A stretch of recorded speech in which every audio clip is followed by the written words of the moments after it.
Ini kenapa teman-temannya Pak Jokowi nggak ada yang belain, Mas? Ya sekali lagi gitu. Sebenarnya teman-teman Pak Jokowi udah belain, udah cerita, udah bicara. Cuma kalian nggak mau denger.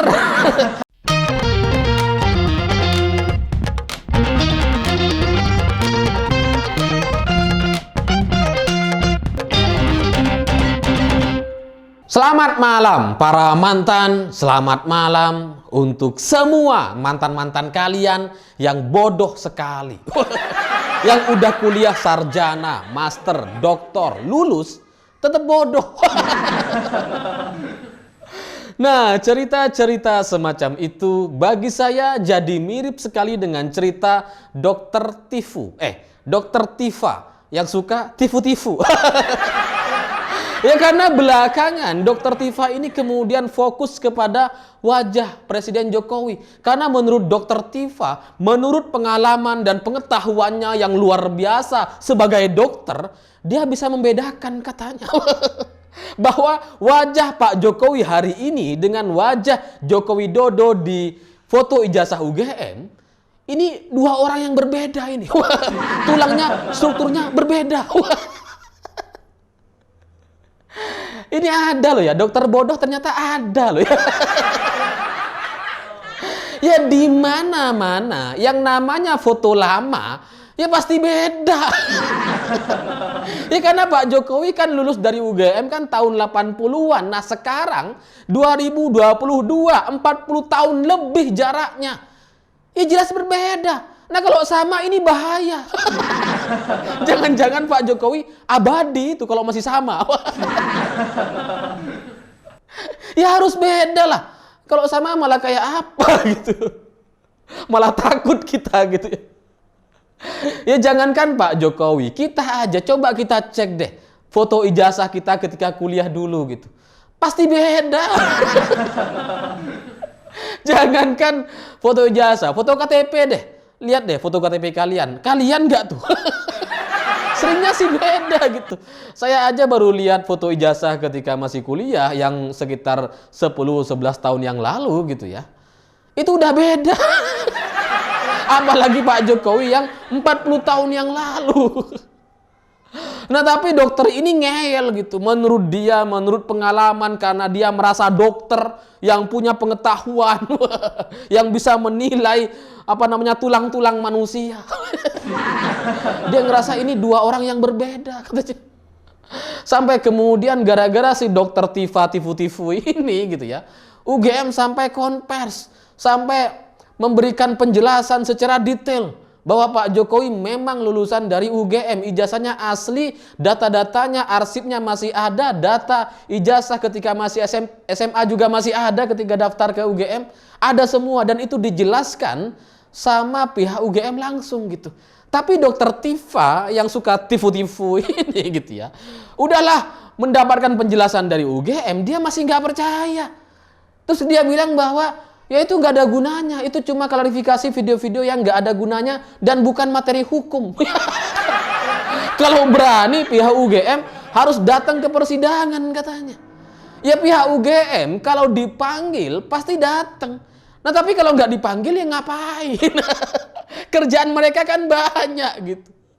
Ya tapi dari cerita ini semakin membuktikan dan sebagai sebuah fakta gak terbantahkan bahwa di Indonesia orang yang sudah diberikan data dan bukti konkret oleh pihak-pihak yang sepatutnya gitu ya. Ya karena kan yang dituduh adalah UGM gitu ya. Ketika UGM sudah memberikan klarifikasi dengan bukti-bukti yang jelas dan konkret, ini masih nggak dipercaya. Padahal UGM langsung yang klarifikasi. Kalau misalkan staf Pak Jokowi, keluarga Pak Jokowi, mungkin kita masih melihat bahwa oh ini nggak resmi. Tapi ini UGM. Sudah resmi memberikan klarifikasi dan penjelasan bahwa ijazah Pak Jokowi itu asli, masih nggak dipercaya. Ya inilah eksistensi bukti keberadaan dari kadrun-kadrunista di Indonesia. Salah satunya Dokter Tifa tifu-tifu. Ya meskipun belakangan setelah dia itu fokus memfitnah Pak Jokowi, belakangan ternyata yang terbukti tifu-tifu, yang terbukti gelarnya itu palsu, ternyata dia sendiri. Si Dokter Tifa ini kan Diberitakan bahwa dia adalah doktor filsafat di sekolah tinggi, apa tuh? Sekolah tinggi filsafat Driyakara. Oh, ternyata dia nggak lulus. Gara-gara nggak ngerjain tugas, nggak ngerjain PR, makanya nggak lulus. Oh, tapi beritanya kan doktor filsafat. Wah, keren gitu. Kenapa nggak sekalian ngaku sebagai muridnya Sokrates gitu ya? Atau doktor filsafat di Yunani misalkan. Itu kan susah diklarifikasinya. Tapi kalau sekolah tinggi di filsafat Driyakarya, ini langsung mereka klarifikasi itu. Akhirnya terbukti yang punya gelar palsu ya dokter tifu-tifu. Tapi yang namanya dokter gitu ya, yang kemudian masyarakat kita itu percaya bahwa dokter itu orang yang pinter, berpendidikan, punya pengetahuan yang luas gitu. Maka kemudian setiap perkataan yang disampaikan oleh dokter Tifa ini itu banyak dipercaya sama orang-orang. Makanya kemudian kalau kita lihat pembelaan-pembelaan dari kelompok orang-orang yang percaya bahwa Pak Jokowi itu ijazahnya palsu, ijazah S1-nya itu palsu gitu ya. Itu mereka tetap masih mencari-cari pembelaan, masih mencari-cari alasan-alasan lain gitu. Sampai bertanya-tanya, ini kenapa teman-temannya Pak Jokowi nggak ada yang belain? Ya sekali lagi gitu. Sebenarnya teman-teman Pak Jokowi udah belain, udah cerita, udah bicara. Cuma kalian nggak mau denger. Ya kalian kadrun lah gimana? Ya inilah yang terjadi. Akhirnya kemudian banyak orang yang bertanya, ini kan Twitter banyak penggunanya. Kenapa teman-teman Pak Jokowi nggak ada yang punya Twitter, nggak ada yang speak up di Twitter? Ini saya mau kasih tahu ya pada semua orang-orang di Twitter. Kalian itu di belantara sosial media di Indonesia dan dunia, kalian itu minoritas. Twitter itu penggunanya paling kecil dibandingkan akun platform yang lain gitu. Dibandingkan Instagram, Facebook, TikTok, kecil kalian itu. Cuma kalian yang paling sering diberitakan, ya karena data-data kalian terbuka, bisa disedot, bisa dianalisa. Sementara yang lain, di YouTube, Instagram, TikTok, itu nggak ada, nggak bisa diambil, nggak bisa ditarik percakapan orang-orang yang ada di dalam gitu. Yang bisa ditarik cuma Twitter. Dan sekali lagi, kalian itu minoritas. Nggak semua orang punya Twitter. Saya aja yang masih muda kayak gini punya memang gitu. Cuma ya nggak pernah lagi pakai gitu karena wah berisik banget. Apalagi orang-orang yang seusia Pak Jokowi gitu. Yang memang sudah agak-agak tua gitu ya. Ngapain mereka pakai Twitter? Kalaupun ada orang-orang tua yang masih pakai Twitter, yaitu orang-orang yang tokoh nasional, punya pengaruh, pejabat, mantan pejabat, pengusaha, mungkin pakai tuh. Tapi kalau yang orang biasa, yang ya guru-guru di desa, PNS di perkotaan, di desa-desa, nggak ada yang pakai Twitter. Loh, kalian itu nggak penting bagi kita. Tapi mungkin juga ada orang yang nggak tahu bahwa teman-teman Pak Jokowi sudah melakukan klarifikasi dan speak up selama ini gitu ya. Buat yang belum tahu, silakan nonton video berikut ini. Nama saya Joko Wahyudi, lulusan SMPP tahun 1920 yang sekarang bernama SMA Negeri 6 Surakarta. Dengan nomor ijazah saya 008106. Dengan nomor induk saya 60081. Saya satu kelas dengan Joko Widodo di kelas 3 IPA 2. Saya Mahmud Nurwindu. Saya pernah sekolah di SMA Negeri 6 Solo atau SMPP 40. Lulus tahun 1980 sesuai dengan ijazah yang dikeluarkan di bulan April 1980. Dan saya menyatakan betul bahwa Bapak Joko Widodo itu pernah dan sama-sama satu sekolah dengan saya dan satu kelas dengan saya. Itu pernyataan yang saya buat dengan sejujurnya dan apa adanya. Terima kasih. Perkenalkan, nama saya Bu Sri Haryati Ningsih. Saya pernah mengajar di SMA Negeri 6 Surakarta yang dulu namanya adalah SMPP 40. Saya mengajar bidang studi kimia dan saya mengajar Pak Joko Widodo dari kelas 1, 2, dan 3. Jadi gimana? Masih menganggap bahwa buktinya nggak cukup? Ya pada akhirnya begini bagi saya. Sekali lagi, kalau kalian masih nggak percaya dengan Pak Jokowi, ya mungkin kalian memang orang yang kadrunista gitu. Ya biarin aja. 1000 bukti mau dikasih kepada kalian, kalian tetap nggak akan percaya. Kalian akan tetap lebih percaya kepada hoax-hoax Bambang Tri dan Dr. Tifa tifu-tifu. Tapi dari sekian banyak komentar dari teman-teman saya, dari yang netizen-netizen di Twitter yang saya baca gitu ya, memang ada satu pertanyaan dari teman saya yang ini agak cukup menarik dan logis gitu ya. Teman saya nanya gini, katanya kan Pak Jokowi orang miskin dulunya gitu ya. Katanya tukang kayu, rumahnya pernah digusur, wah miskin lah dulu. Lah terus gimana caranya Pak Jokowi sekolah di UGM gitu? Sekolah di UGM ini mahal loh.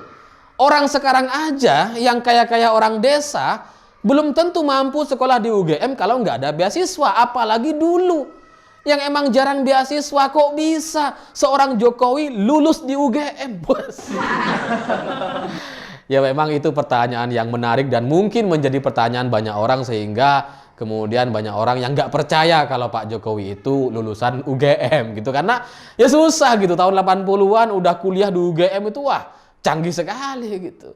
Ya tapi saya juga tahu ceritanya di mana dulu sebenarnya memang Pak Jokowi itu ya kelompok orang menengah ke bawah, orang miskin yang rumahnya sempat digusur tapi kemudian mengalami peningkatan ekonomi. Tapi ketika beliau kuliah di UGM memang ekonominya belum sebagus hari ini gitu. Belum sebagus ketika beliau maju sebagai calon wali kota di Solo dulu, enggak gitu. Nah tapi dulu ketika Pak Jokowi kuliah gitu ya, itu ada yang mendukungnya, ada keluarga yang membiayai, yaitu adalah pamannya sendiri. Jadi dari satu keluarga itu ada seorang paman yang saya lupa namanya gitu ya. Tapi seorang paman inilah yang cukup kaya gitu dan saya kenal sama anaknya. Dan paman inilah yang menyekolahkan Pak Jokowi gitu dari tingkat SMP, SMA sampai ke UGM dan sangat kaya waktu itu di kelompoknya, di keluarganya di Solo gitu. Nah, Pak Jokowi kemudian disekolahkan sampai ke UGM. Setelah selesai, ya diajari bikin mebel, bikin kayu, bikin usaha bersama karena memang usaha si paman ini adalah usaha mebel dulu gitu. Sampai sekarang masih dilanjutkan sama anaknya. Nah, Pak Jokowi juga sudah punya pabrik mebel, pabrik kayu, ya dilanjutkan sama Kaisang juga. Sehingga dari keluarga ini itu kemudian tambah berkembang dan menjadi 2 perusahaan mebel yang berbeda. Nah, saya taunya gara-gara saya dulu sempat kenal juga sama si anak dari paman ini gitu. Karena dulu saya sering satu taksi sama dia gitu. Ketika kalau ke Jakarta terus kemudian ada acara atau kita mau ke kantor gitu ya, kantor dia tuh agak ya satu arah sama saya gitu. Jadi kalau dari bandara dan kebetulan kami itu sering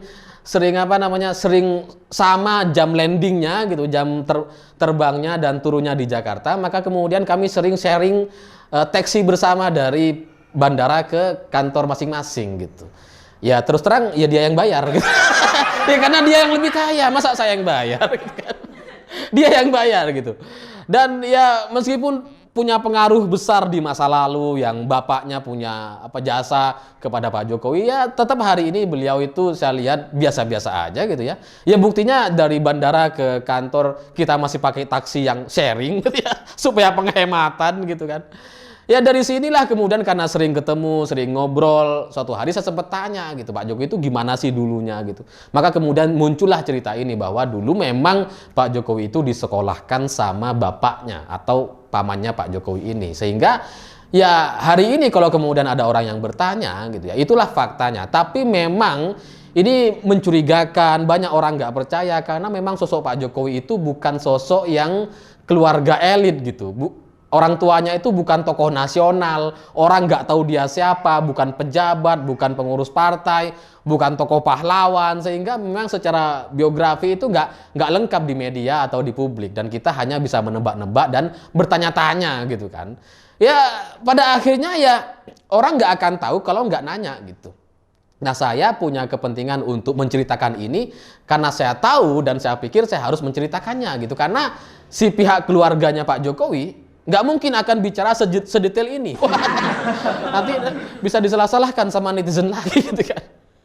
Ya, tapi saya sebagai orang yang tahu gitu dan pernah kenal dengan anak dari pamannya Pak Jokowi itu, jadinya saya ngerti bahwa cerita-cerita di zaman dulu termasuk Pak Jokowi bagaimana bisa sampai maju dari PDI Perjuangan ketika sudah mendaftar dari partai-partai lain dan semuanya menolak Pak Jokowi ketika masih ada di Solo. Saya masih ingat betul cerita-ceritanya gitu. Jadi ya pada akhirnya kalau mereka nggak ditanya, mereka nggak akan cerita gitu. Tapi ya pada intinya bagi saya semua hal yang menjadi tanda tanya kepada Presiden Jokowi yang nggak dipercayai sebagai orang miskin yang keluarganya, orang tuanya bukan orang tua asli dan sebagainya, ini mudah dimain-mainkan karena sosok seorang Pak Jokowi itu memang adalah orang yang biasa gitu, orang yang lahir dari rakyat jelata. Seandainya dia lahir dari jenderal, dari kaum elit, ketua partai dan sebagainya, orang nggak akan berani bicara atau berani memfitnah Pak Jokowi itu bukan anak kandung dan sebagainya. Ya karena jelas silsilahnya, semua orang tahu, publik bisa menilai. Tapi karena memang muncul dari rakyat jelata, rakyat biasa, ini mudah diserang-serang dan difitnah. Dan banyak orang jadi mudah percaya karena kita sama-sama nggak tahu Pak Jokowi itu sosok seperti apa. Tapi ya pada akhirnya sekali lagi semoga ini menjadi manfaat bagi kita semua dan kita belajar dari Dokter Tifa Tifu ini. Ya karena saya pikir setiap tahun selalu muncul orang-orang yang aneh gitu. Dulu ada Ratna Sarumpait, kemudian siapa lagi yang baca puisi, Neno Warisman gitu ya. Sekarang Dokter Tifa Tifu. Ya selanjutnya nggak tahu siapa lagi. Tapi pada akhirnya saya pikir orang di Bali ini, orang yang mengorganisir atau mendorong orang-orang ini untuk bicara dan memfitnah Pak Jokowi, itu adalah oknum-oknum politisi, orang-orang yang punya pengaruh di Indonesia dan punya tujuan-tujuan politik tertentu. Semoga ini bisa dibuka segera gitu ya. Dan Dr. Tifa itu, saya kasihan sebenarnya kalau kita menuntut dia agar dipenjara. Tapi kalau nggak dipenjara kok yang nyeselin, nyebelin gitu kan. Ya semoga ini diproses hukum pada akhirnya dan kita bisa melihat kebenaran yang sesungguhnya. Saya pikir itu. Terima kasih sudah menonton. Begitulah kura-kura.